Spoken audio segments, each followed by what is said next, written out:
Hey guys, how's it going? Tez back again with the second episode of the new Dortmund career mode. Now, first things first, I want to say a huge thank you to all of you that left a like or a comment, etc. on the first episode. That was extremely well received. It kind of blew my expectations completely out of the water.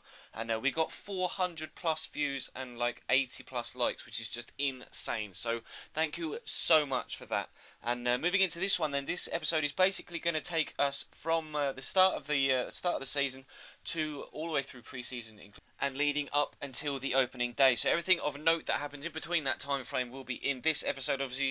Obviously, you can see that we have had a few loan bids and a few actual money bids accepted for players. Bringing in and buying Niang from AC Milan on loan.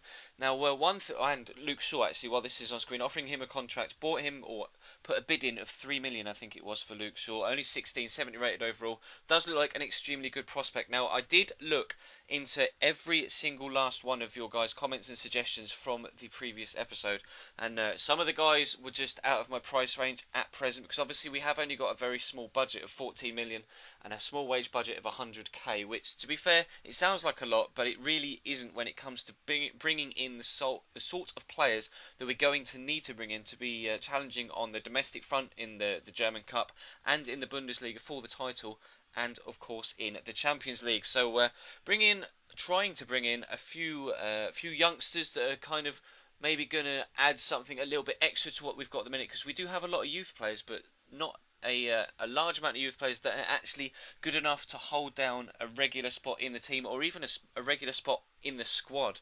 So we really did need to get some new players in, and one of the players that is going to come in is actually Rodrigo here from Benfica. Now, I had my eye on him in my Sunderland save, went for Nelson Oliveira instead, but this time I managed to get my man. Rodrigo's going to come into the club.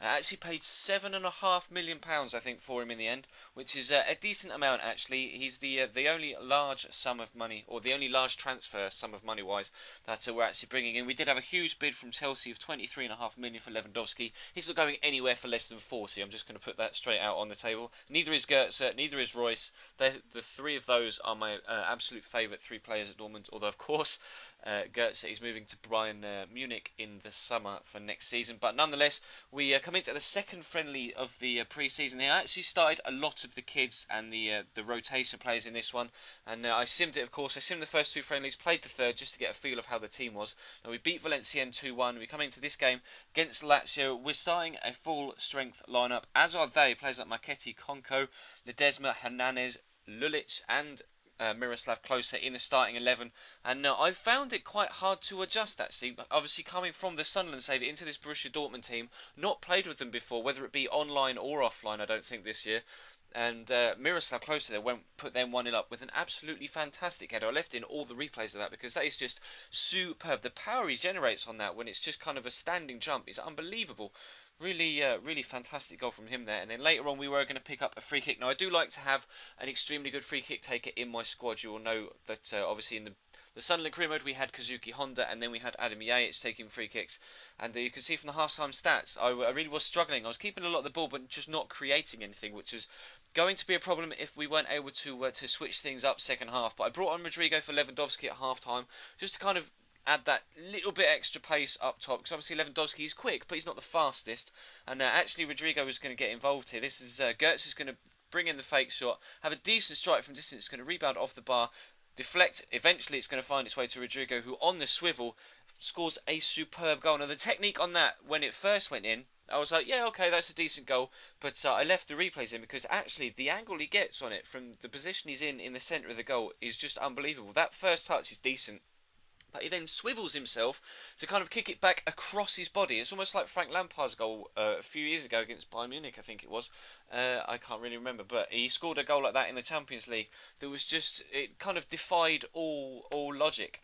And somehow managed to swivel and with his left foot get it up and into the top corner, which is spectacular. And also, obviously, you can see on screen we were a lot better in the second half, a lot more of the ball, a lot more chances. So that gave me a lot more confidence going forward. So hopefully we can start this season well. Obviously, as you can see on screen, Rodrigo is expected to make a debut. Whether he will make his debut for us in the first game of the season against Werder Bremen, we will have to wait and see. But I will be doing the opening game as a live as a one-off episode. So, just to kind of welcome us into the Bundesliga. So thank you very much for watching this one, guys. That one will be coming out in 2 or 3 days. I'm hoping to be quite regular now with the career mode and the pack only road to glory. So look forward to that. Please do feel free to leave the video a like as well. That'd be absolutely superb.